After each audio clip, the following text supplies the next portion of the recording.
Tak boleh ambil tindakan di situ. Pasal istilahnya tidak memelihara nyawa.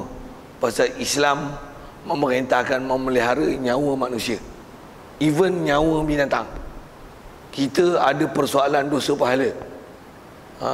Jadi cuma dalam enakmen syariah di atas bayar ganti rugi binatang, tuan punya binatang tak dikenakan apa-apa takzir, dia tak bunuh binatang. Tapi jika dia membunuh hamba, walaupun status dia ialah harta, tapi dikenakan takzir pasal dia ialah manusia. Itu je beza sikit. Lebih best soalan tu. Jadi kerajaan boleh mengenakan tindakan ke atas pemilik bagi hamba yang membunuh hamba dia sendiri. Di atas suami yang kita bicara kes tadi, suami tak kena bayar mas kahwin sebelum serah. Sebelum serah. Pasal apa? Pasal belum serah milik. Macam mana barang belum diserah milik, belum, istilahnya belum receive by hand. Istilah barang pemilikan dalam sistem kaedah kita mazhab Syafi'i, bahkan sistem itu adalah sistem ladi punya muamalat tu kan, dia receive by hand baru boleh kena bayar, baru sabit pembayaran, baru istilahnya delivered, has been delivered, dah disampai. Dia bukan isbah orang hantar. Apa penerima dia panggil apa? Arrive. Okay. Maksudnya pembeli, kalau pembeli dah accepted barang dan dia telah receive by hand. Dari sisi hukum pemilikan baru bayaran wajib bayar. Kalau akaun duit dah dimasuk sekalipun, receive by hand baru sabit harta tu milik dia. Kalau tak receive by hand, guna pos laju apa dan sebagainya, tak ada. Kalau minta surat tanda tangan penerima, tak ada. Penerima kata tak terima lagi. Tengok pejabat pos, mana surat penerimaan daripada penerima, tak dapat dibuktikan. Penerima yang sepatutnya menerima boleh reject, minta balik duit pasal belum receive by hand. Cuma pejabat pos kena bayar ganti rugi lah. Sikit ke situ, ke pejabat pos dan ganti rugi. Asal bicara adalah harta dan pemilikan dan pembayaran ganti rugi. Dan sedikit beza dengan mas kahwin. Pasal mas kahwin bukan bak reta, dia adalah mas kahwin, dia lah hubung muamalah dengan manusia. Itu dia yang different. Saya segitu hukum tu, saya baca tak? Clear, faham? Baca tak tahu masalah. Okey. Macam mana pun dengan apa dah bagi penjelasan tu dulu. Ada soal? Okey, kalau tak ada, kita baca sambung sikit dulu. Bersalahan barang yang jikalau dibunuh akan amah itu suaminya. Suami yang bunuh, dah serah belum? Dah serah lah, bagi kat suami. Satu kes. Atau oleh ajnabi, ataupun ada orang lain bunuh. Ada orang lain bunuh. Dua. Ataupun membunuh perempuan yang merdeka akan dirinya. Ni bukan bak hamba. Orang perempuan merdeka, dikahwin dengan seseorang, tak serah lagi, dia bunuh diri dia. Tadi dah jawab, kena mas kahwin. Macam tak faham je. Faham? Saya nak jawab, kita jawab sekali jawapan dengan lalu dua jawapan. Bersalahan barang yang jikalau dibunuh akan amah itu, kes-kes sama, akad nikah hamba dengan satu orang, tak serah lagi. Lepas tu tak serah, silap sebut, diserah ke suami. Cakap suami yang bunuh. Ataupun katalah kes tak serah lagi, tapi suami yang pi buat kes bunuh. Bukan masa serah, tapi underground, suami yang bunuh. Jadi kalau suami bunuh tu, dia sendiri meluputkan hak dia. Macam mana pun Ustaz, suami yang bunuh, kalau dah serah suami bunuh, okey lah, memang hak tu betul lah, memang dia kena bayar lah, pasal dah diserah. Kalau tak serah, suami pergi bunuh, tetap ayat dia tak serah. Ayat dia tak serah, pasal fakta dia ialah tak serah. Ustaz, ambil yang tu dulu, hari jawab silap, fakta silap. Pasal dia punya kunci keyword dalam permasalahan hukum, dia mesti besar bab hukum. Pasal apa hukum, dia berhenti di atas apa elah. Apa elah ni bahasa Arab, pasal apa kita nak sebut, apa sebab, apa efek yang menyebabkan jadi hukum tu, waktu mesti diperhati. Jadi kalau suami akad, perempuan dah hamba telah diakad nikah, tak diserah. Kalau katalah serah, suami bunuh, dah serah, ni tak serah, tapi suami bunuh, ayat dia belum serah, walaupun yang bunuh tu suami. Okey, kita tengok dulu masalah, baca tak habis tu. Ataupun dibunuh oleh ajnabi, maksudnya ada orang lain bunuh, akad nikah hamba tak serah lagi. Tadi kita sebut dia bunuh diri sendiri ni kan, tuan dia bunuh, ni ada orang lain bunuh, siap. Atau membunuh perempuan yang merdekakan dirinya. Yang ni kes orang perempuan merdeka, dia bunuh diri. 2, 3. Atau dibunuh akan dia oleh suaminya, ataupun suami bunuh, ataupun ajnabi.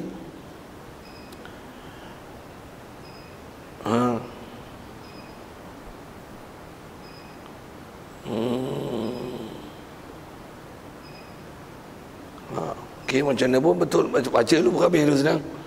Dibunuh oleh suaminya, ataupun ajnabi, ataupun membunuh hamba orang perempuan merdeka ni oleh ajnabi, ataupun mati perempuan yang merdeka, ataupun orang perempuan merdeka akad nikah tak serah lagi. Isu semua isu tak serah, isu tak serah, mati, ataupun amah, ataupun hamba akad nikah tak serah lagi, mati. Mati ni bukan mati kes dibunuh, ada orang bunuh diri tak, yang tadi lah. Yang ni mati lah, takdir mati. Jikalau dahulu daripada wati sekalipun, semua kes ni sebelum wati. Apa jawabnya? Pada 7 surah ini, 7 masalah ni, tiada gugur mahar, tak gugur. Kes tadi tak gugur lah, kalau itu. Sekali lagi balik, jawapan dah ada.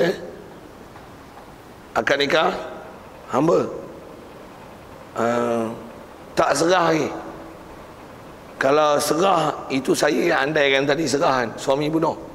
Kalau serah suami bunuh memang kena, pasal istilahnya serah. Ni tak serah. Okey, macam mana pun suami yang bunuh. Bila suami bunuh, kena mas kahwin. Pasal yang tak kena tadi apa? Pasal tu dia ada beza antara binatang, ada kan? Mas kahwin, kita cerita mas kahwin ni. Yang ni suami yang bunuh walaupun belum serah. Bila belum serah, asal nak sebut dia ialah isu mas kahwin, bukan tuan yang meluputkan mas kahwin, sayyid yang meluputkan mas kahwin, bukan hamba yang membunuh diri. Dua kes tu special case luput. Bab mas kahwin tiada gugur mas kahwin dalam selain daripada 2 kes tersebut. Boleh ayat itu katanya. Yang ni pun masalah ni tak ingat kepala saya. Masalah hamba tu tak ingat, yang masalah ini ingat kat saya. Jadi yang kita nak ambil, kalau ada benda bab mas kahwin yang kita dah pernah biasa belajar dan faham, Bab hamba dia ada special case dua. Apa dia? Kahwin hamba dengan satu orang, belum serah, penghulu bunuh. Hamba perempuan tu bunuh diri sendiri, luput mas kahwin, luput semata-mata. Selain pada dua kes ni masih sabit mas kahwin, walaupun belum serah diri. Siap. Keyword macam ni nak ambil dengan JBK. Siap. Ada apa tu soalan? Baik. Macam ni yang bawa nama ilmu mengaji. Wah, susah.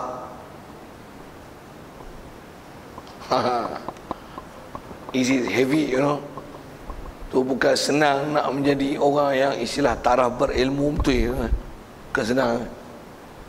Yang ni yang Allah Ta'ala sikitlah syarah kot tu kan. Yarfa'illahu alladhina amanu minkum walladhina utul ilma. Allah Ta'ala angkat martabat ni dua faktor. Amanu, iman. Iman pun dengan mana? Ada ilmu. Ilmu juga. Pasal iman takkan dapat melainkan ilmu, lagi dalil, yakin. Pasal iman, kalau atas faktor orang kafir, pasal apa dia boleh iman? Ilmu, hujah. Dia boleh tinggalkan agama kafir dia, masuk Islam. Orang tak angkat darjat. Kita Islam dah dapat, iman tak? Kalau tak main masjid, tak main surau, tak boleh membenarkan ajaran Nabi, takut tak naik darjat kan? Tekan darjat, takut tak sah iman. Macam mana pun darjat apa tak sama. Macam mana pun syarat untuk boleh terima tetap atas iman pun mesti iman tak dapat dengan kosong.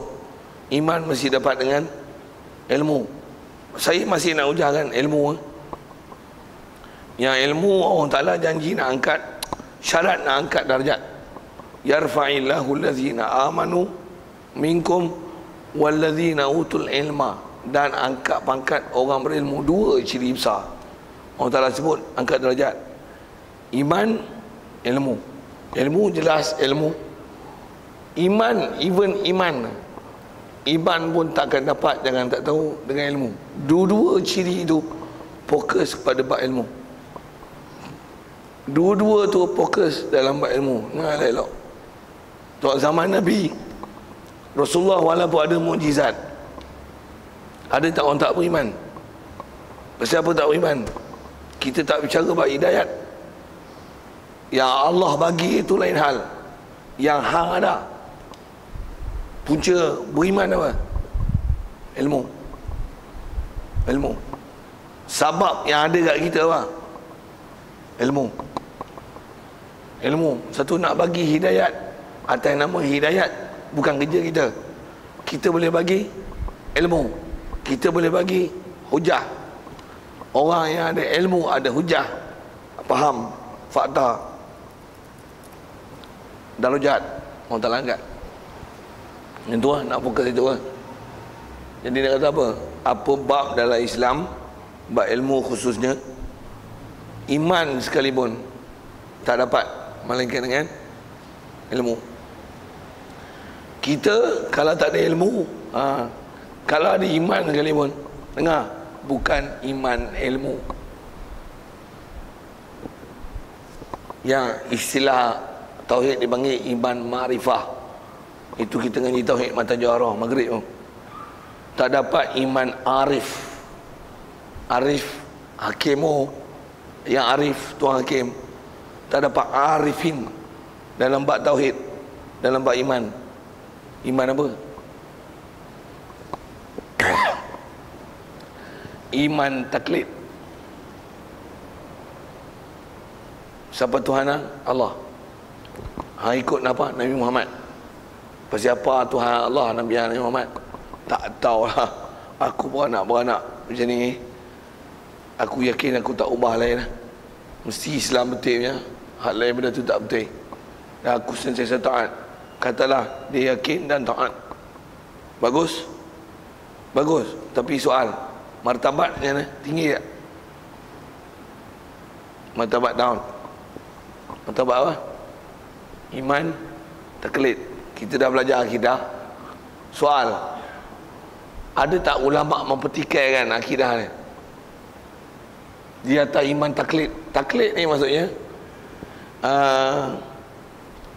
dia ada yakin, tapi informasi nak sampai berdalil dengan istilah arif yang berilmu, berdalil dan berhujah. Yang nisbah orang kafir itu hujah kenapa dia tinggal agama kafir, dia masuk Islam. Dia tak ada tahap ilmu macam tu. Soal tadi, ada tak ulama pertikaikan akidah dia? Orang iman tapi iman taklid, itu soal tadi. Ada ulama bertikai? Ya. Pasal orang taklid, khilaf ulama dalam ahli sunnah. Adakah dia masih sah iman atau tidak? Pasal apa? Tak ada ilmu, tak ada makrifah. Ilmu makrifah tu the same word lah, same roots. Ilmu makrifah, makrifah daripada ilmu lah. Makrifah maksudnya apa? Kita pernah belajar maghrib, al-jazmu mutabiq liha an dalil. Yakin, maklumat tepat dengan realiti, hujah, dalil, baru dipanggil arif, makrifah. Baru sepakat ahli sunnah wal jamaah terima nisbah janji Allah, amanu wallazina utul ilma, berilmu, ada makrifah, mengetahui sesuatu dengan fakta tepat, berdalil, darajat.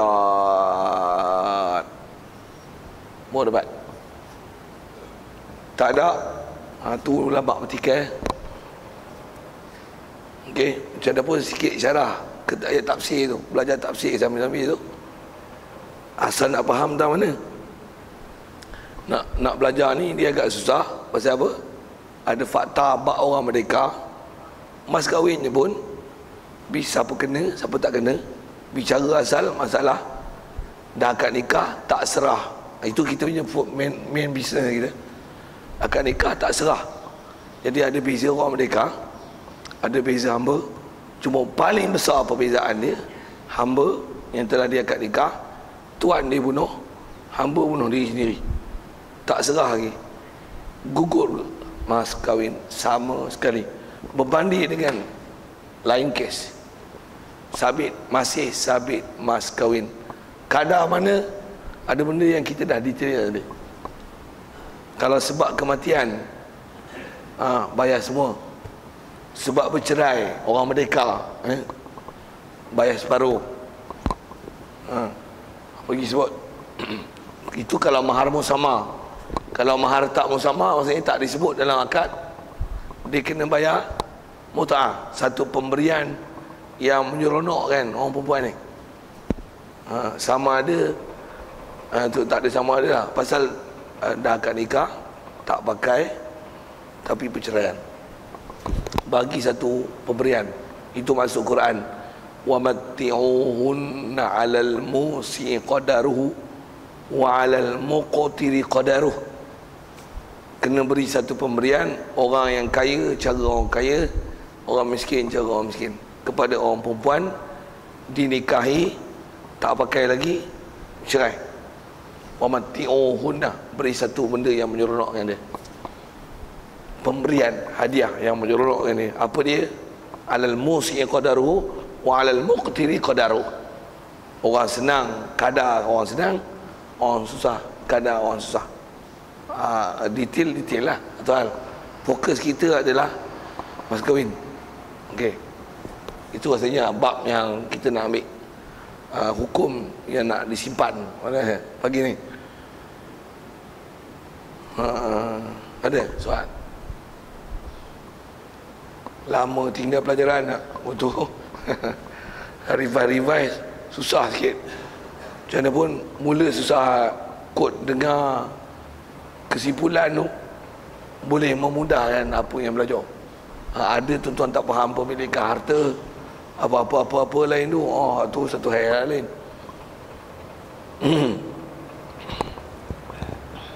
Ya.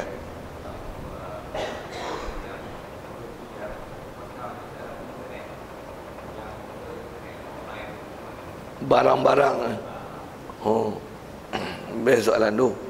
Cuma dia bab jual beli dan istilahnya penerimaan, receive by hand lah kan. Ya. Tapi online. Ya. Cuma jawab bab semasa ni, kalau pasal kitab kita punya kaedah syariat, jadi soalan yang ditanya adalah jual beli sekarang yang banyak berlaku online.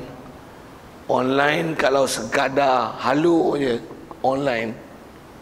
Suara memang semua online, betul tak? Saya online kan tuan-tuan, betul tak? Tapi kalau serah menyerah pun online, tu yang kalau di sebuah kitab lah, atau pembahasan fiqh dengan apa yang dalam kaedah Syafi'i ni, masyhurnya tak sah. Tak sah. Pasal apa? Pasal kaedah apa-apa nak sabit, yang nak mensabitkan hukum dan pendakwaan, dia mestilah bersabit dengan khobar.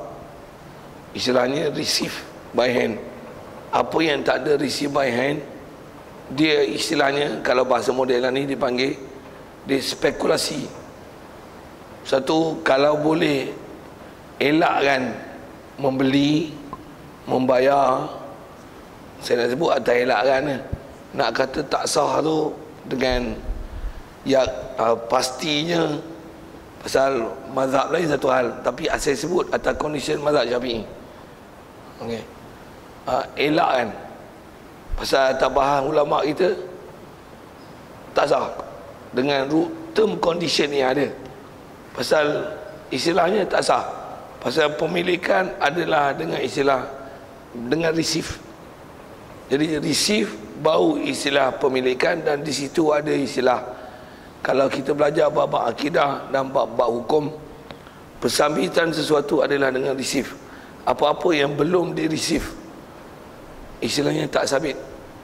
Cuma dia bila alat moden lah kan. Cuma kalau atas kaedah kias, cuma atas kaedah kias, benda yang dah sabit receive, sabit. Kalau tak sabit, tak sabit. Itu adalah istilah receive. Macam mana pun kalau saya ambil dengan kaedah kias, kaedah tak kias saya dah sebut, maksudnya tak sah. Satu elak kan, saya dah sebut jawapan tu. Atas kaedah receive, dengan online, yang jika dah sabit receive daripada pihak yang receiver dan orang yang acceptor, kalau memang dah berlaku betul dengan fakta-fakta kita tentang ICT yang ada, atau fakta model ni lah kan, katakanlah kita punya handset, dia kalau tak receive tuan-tuan, dia tak akan memberi apa-apa bacaan. Memang dia dekat hand kita. Cuma atas kias tu, kalau memang dia receive tapi by hand, receive by hand tu maksudnya dia akan note kat kita, somebody dia nak transfer your money, ataupun nak masukkan money dalam your account, info kita, do you accept it? Yes, mesti kat tangan kita. Kalau memang ada sistem meminta keluar dan masuk dengan benda moden, tapi still using by hand, faham dengan kaedah kias, masih dipakai, masih dipakai. Tapi kalau tak ada tu, yang tu jadi pertikaian. Saya buat misal yang istilahnya tak ada receive by hand. Katalah ada orang masuk dalam akaun kita, dalam akaun dah masuk. Okey, sebenarnya memang masuk satu hal. Macam mana pun buat muamalat dia ada macam tu kan. Tapi cantik dia macam mana? Bila bank terima kemasukan, bila masuk je, owner sepatutnya diinform kan. Titik-titik kemasukan berapa. Tanda okey untuk menunjukkan maklum. Di atas pihak bank katalah memang dah receive. Bank dah receive. Dia, kalau istilah kita sebut muamalat, wakil yang telah kita serahkan untuk menjadi receiver kita, dia menjadi informer kat kita. Informan. Titik-titik telah dimasukkan dalam akaun anda. Okey, menunjukkan anda telah menerima makluman ini. Lagi dia balas balik, terima kasih kerana memberi maklum balas. Sistem yang sangat baik. Dan kalau pegang kaedah kias pun ada istilah elat dan ta'aluk antara hukum lama yang still receive by hand, yang zaman sekarang walaupun alat canggih, you still using receive it by hand. Nampak saya punya kita kias ni. Maksudnya even you gunakan online, kalau using hand masih boleh. Itu saya syarah sikit dalam bab kalau by hand dengan cara moden itu dikira, maksudnya di atas spekulasi. Maksudnya bengkak bukan nampak duit pun tak pegang, kita tak gunakan transaksi, benda maujud, dia spekulasi oleh bank masuk sana masuk sini, keluar. Okey, transaksi tu atas kaedah macam tu, jika sistem yang sebaik macam tu, ya diterima. Kalau tak ada, balik hukum asal lah. Itu yang saya kata, elakkan, pasal itu kaedah kias. Yang kaedah receive by hand adalah asal. Itu kalau saya sendiri, kalau berjualan beli online, saya tak apa sedar hati. Walaupun orang tu saya percaya, saya pernah jumpa masuk dalam duit, dari segi receiver, atas kata receive masuk akaun, selesai lah. Tapi di atas yang cantiknya, kita pun rasa, saya nak tanya tuan-tuan yang naluri ya, tuan-tuan terima by hand dengan masuk akaun, tuan-tuan seronok mana ni? Seronok, dan dengan istilahnya rasa benda duduk di alam nyata, bukan terkejut gila sikit bahasa itu. Maksudnya terima dengan masuk akaun. Ada. Berbanding dengan kalau orang dakwa pun tak boleh, kau dah pegang tak? Betul. Ini aku dah masuk dah ke? Ya ke? Aku dah masuk dah. Cikgu tengok. Kalau adalah istilah by hand, memang ada masuk. Betul, macam mana pun atas kena kiasi itulah kan. Tapi nak kata mana lagi seronok, mana lagi sebuah hati, asal tu elak kan. Macam mana pun ada ulama yang memang dia berkeras buat tu. Macam mana pun zaman ni kaedah dia atas sebut, dia tak ada ulama yang berkeras. Mana yang boleh pakai hand, mana yang orang kata tak ada arah, semua pakai alat. Sampai yang nak terima pun, dia pun sebenarnya tak ada hand, istilah je by hand. Maksudnya ada receiver, dia pun alat dia, tapi benda tu takkan berlaku melainkan mesti ada hand.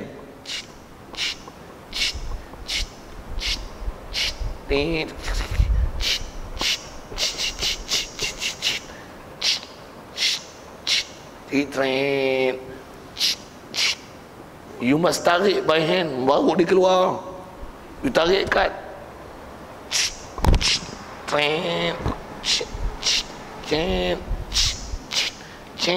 oh keluar.